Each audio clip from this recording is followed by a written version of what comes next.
4 of a last minute revision for all the topics to be covered, so you all can easily pass your TYBMS SEM-6 paper of international finance. This is basically the last part of your revision. Once this is done, everything will be completed. Okay, so let us see what all remains in this particular part.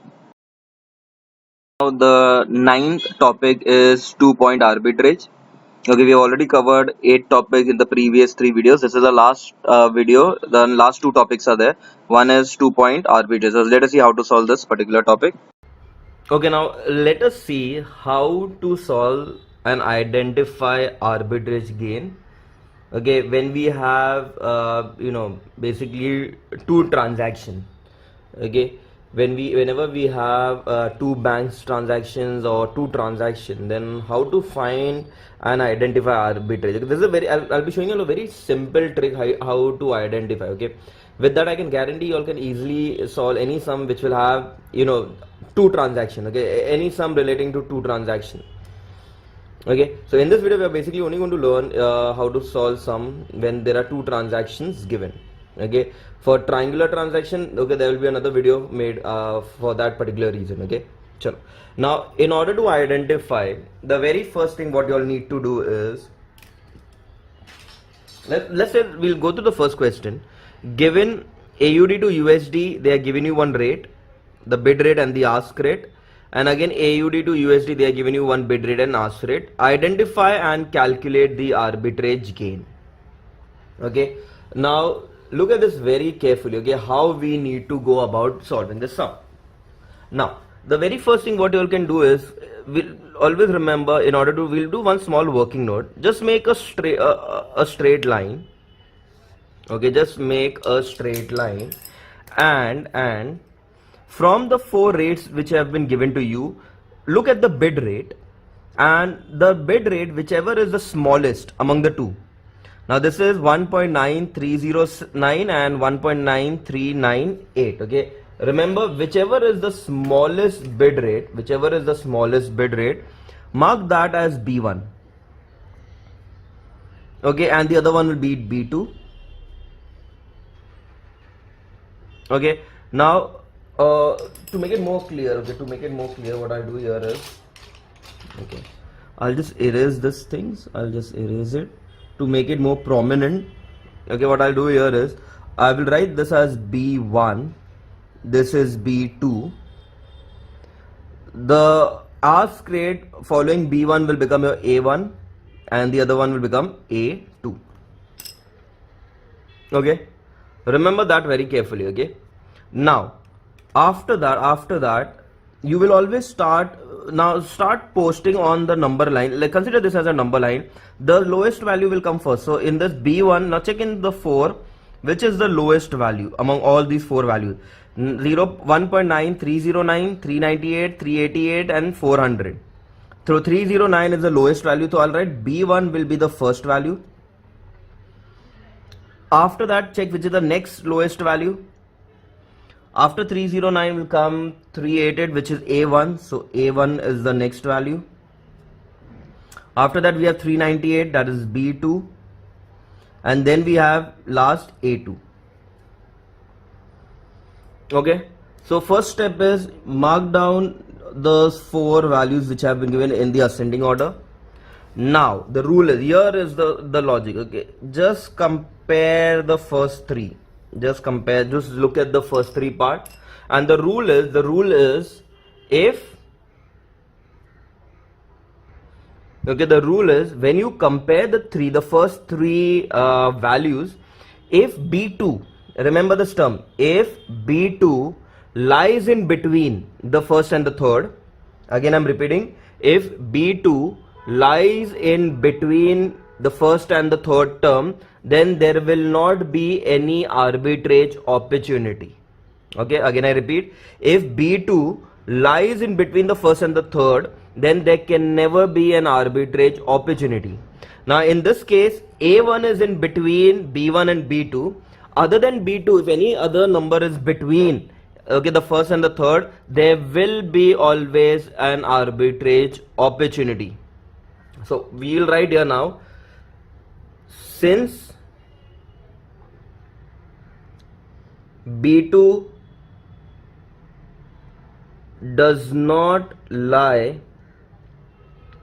between B1 and A1, comma, there is an arbitrage opportunity. So you just have to remember, if B2 shouldn't be in between. If B2 is in between, there will never be an arbitrage opportunity. Other than that, there will be always an arbitrage opportunity. So once we have got that, we can now use the arbitrage formula. So I'll write here arbitrage gain is equal to B2 upon A1 minus 1 into 1 million. We will always compare it with the million. Now in this sum B2, here this is B2, that is 1.9398 upon A1, which is 1.9388 minus 1 into 1 million, so 10 lakhs. Okay, remember that. So now it's very simple. I will first divide, I will minus whatever answer you get, multiply with 10 lakh, and you should get the answer as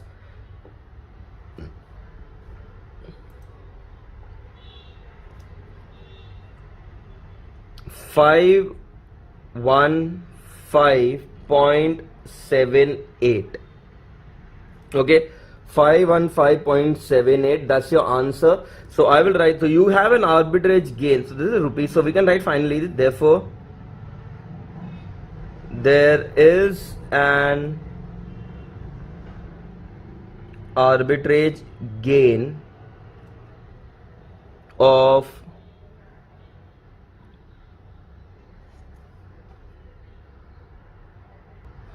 okay, now since it is AUD, okay, so this is not rupee, so there is an arbitrage gain of AUD 515.78, okay, on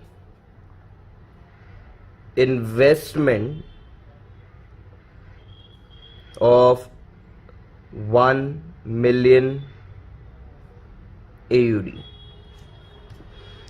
Okay, so again very simple, you just have to identify the whole thing as per this number line. Once you understand this number line, rest everything is simple. Okay, so this is how you'll have to solve the sum, the first sum.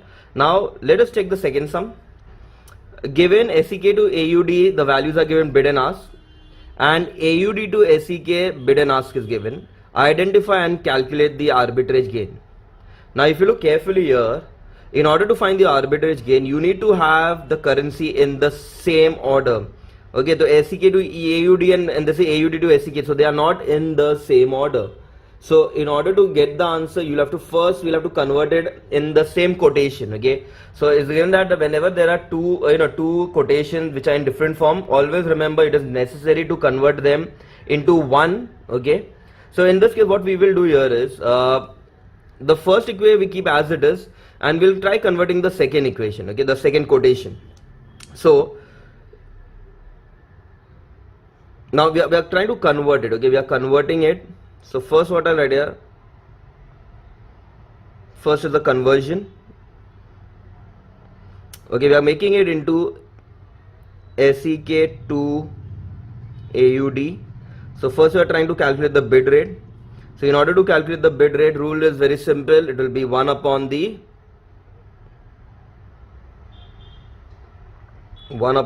ask. So 1 upon the ask, that will be 0.7225, and same thing SEK to AUD.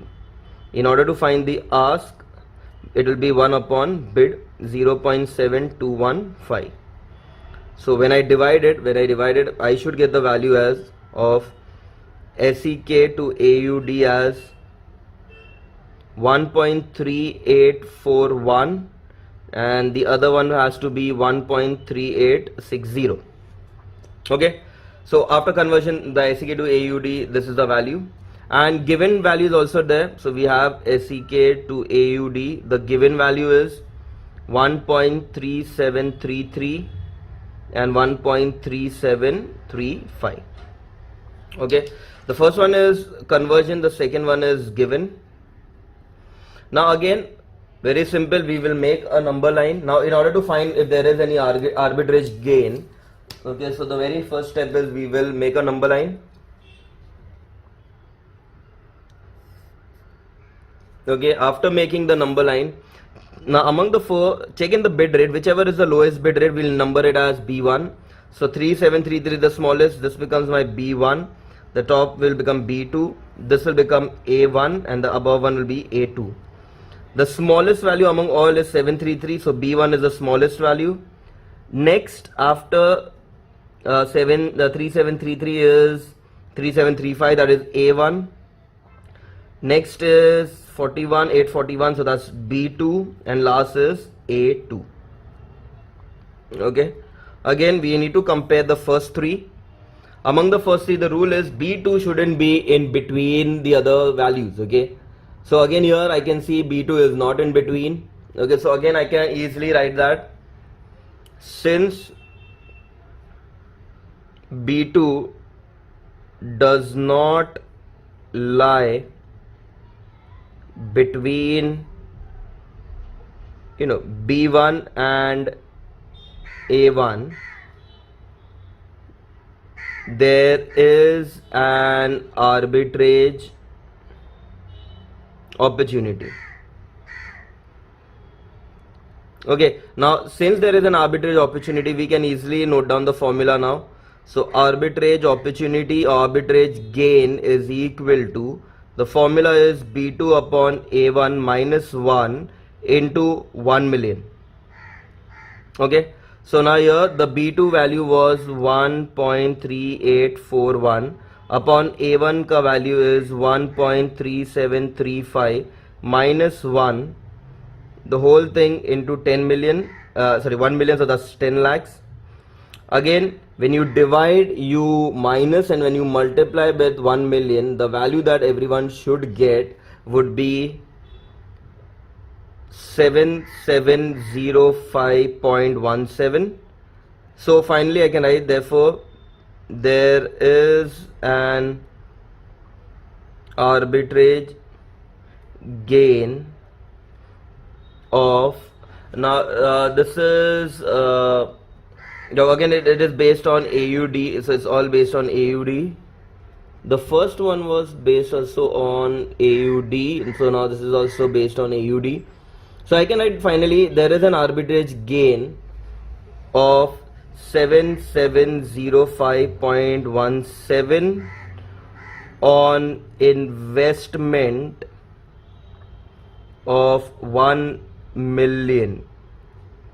Okay, so that's my final answer. So this is how you all need to solve the sum under arbitrage gain when they tell you to identify and find the arbitrage gain. Always remember this number line. If B2 appears in between B1 and A1, okay, if they appear between B1 and A1, then there will be no arbitrage opportunity. Other than that, there will always be an arbitrage opportunity. Once you get the arbitrage opportunity, you need to apply into the formula and get the final answer. Okay. So I hope everyone have understood this. With that, we will be ending this video here. Thank you. Okay, now the last topic for our revision is proportionate forward rate. After covering this 10th topic, you all will be able to solve the entire paper without any doubt. Okay, so let us see the last topic, proportionate forward rate. Okay, now let us see how to solve the sum based on proportionate forward rate. Okay, if they give you proportionate forward margin. Based on the following data, calculate 50 days forward USD to NOK and second 108 days forward USD to CHF. They are given you the maturity period in which we have the spot rate 1 month forward, 3 months forward and 6 months forward.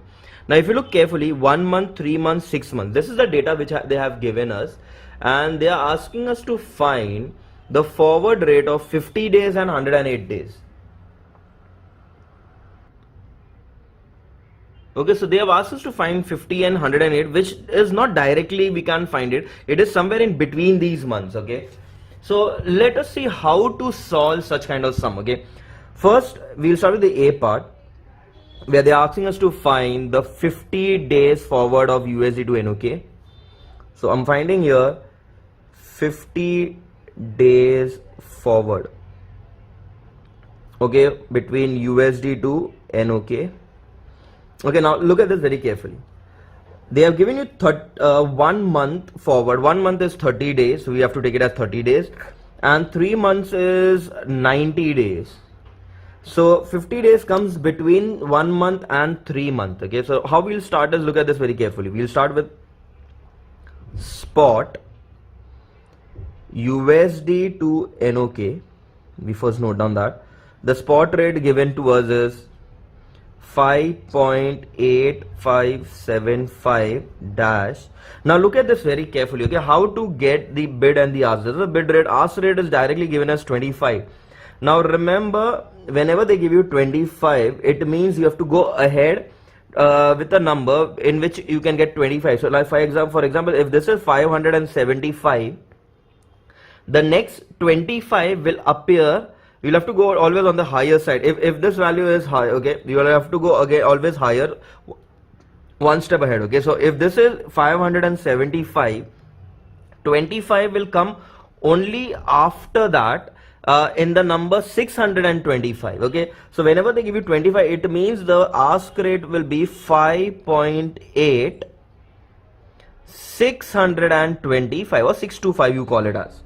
So whenever they give you 58575-25, it means the 25 will come ahead wherever you can get a 25. So it will only come in 625.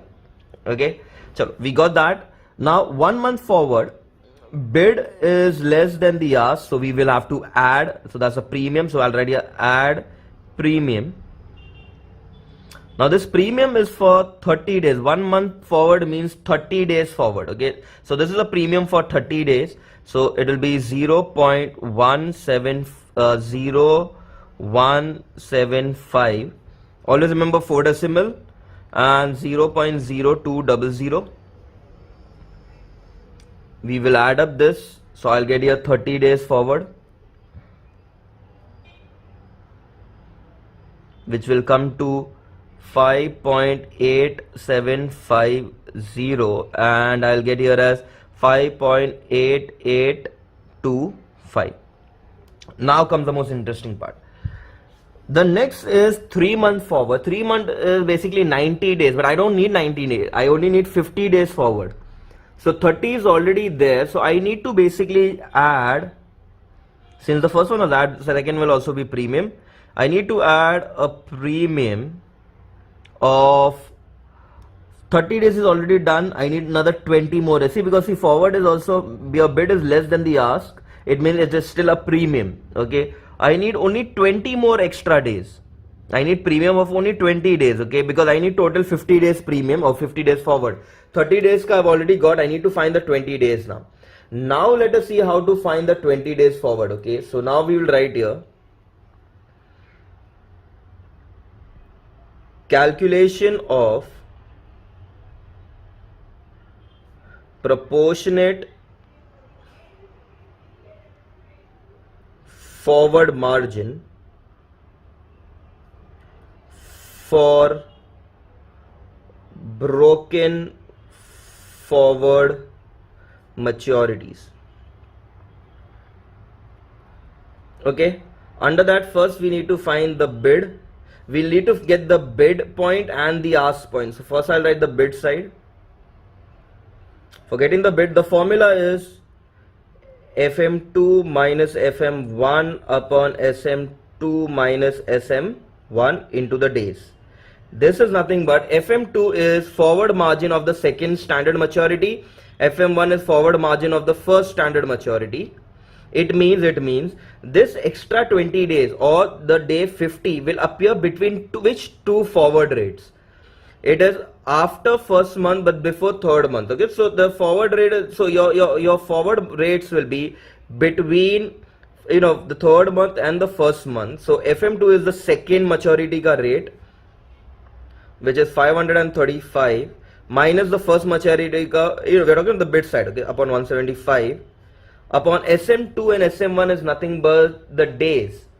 3 months ka days are 90 days minus the fun month, that is 30 days, into the number of days that you require to find the premium for, that is 20. So 535 minus 175 upon 90 minus 30 into 20, you all should have got 120 points. So this 120 point is nothing but I can use it in my bid rate, so it will become 0.0120. I add up and I will get my, the forward rate of 50 days. I'm finding 50 days forward. Okay, I'm finding 50 days forward as, so this will become 5.8870. Now I need to find the ask rate. So let us find the ask side. So for the ask side, again formula will be FM2 minus FM1 upon SM2 minus SM1 into D. Now from the ask side, okay, so it will be 590 minus 200 upon 90 minus 30 into 20 days. Again, you minus, divide, multiply, you all should get the value as 130. So I'll take this point as 0.0130. I add up, I will get the value as 5.8955. That's my answer, 50 days forward. Okay, so this is how you'll have to find whenever they give you proportionate forward margin for broken forward maturities. Okay, so somewhere in between. Now let us start and solve the second one. They're asking us to find 108 days forward between USD to CHF. Okay, so again we will start with the spot rate.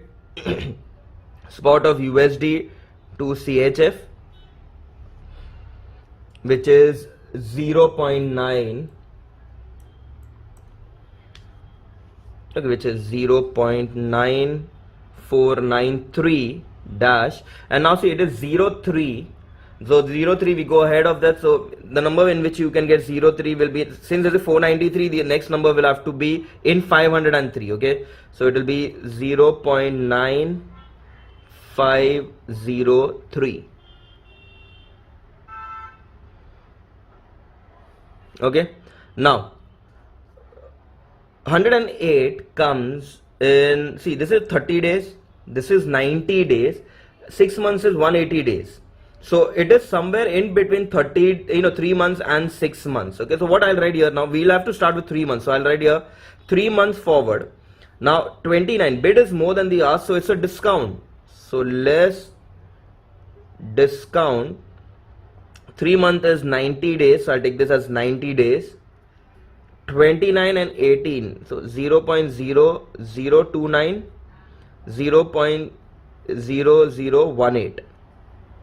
We will subtract it and we will get the value as 0.9464 and 0.9485.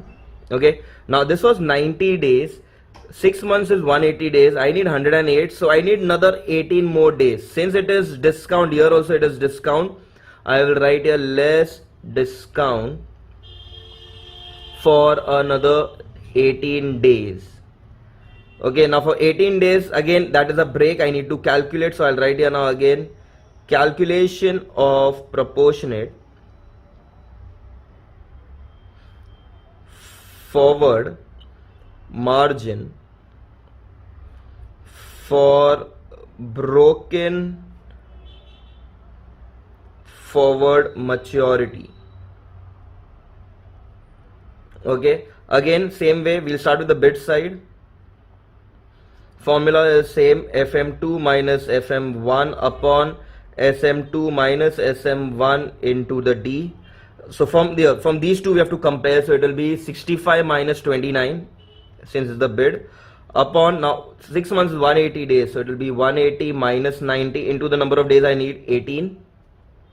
Again we will minus, we will divide, we will multiply, and we should get the value as 7.2. But remember, we have to always round up to the integers, so that will become 7 by rounding it off. Okay, this will be based on round off 7. So 0.0007 dash We'll do it for the other one also, ask, and then I'll subtract together then. For the ask side, again the formula will be FM2 minus FM1 upon SM2 minus SM1 into the D. So now here we start with the ask side, so it will be 48 minus 18 upon 180 minus 90 into 18 days. Again, you minus, divide, multiply, we should get the value as 6. So that will be 0.0006. We subtract it. So our final answer will be 0.9457 and 0.9479. This is nothing but my 108 days forward. That's my final answer. So this is how you'll have to solve forward rate sums when they have given you, broken forward maturities. Okay, they haven't given you direct maturity, but they're giving you broken.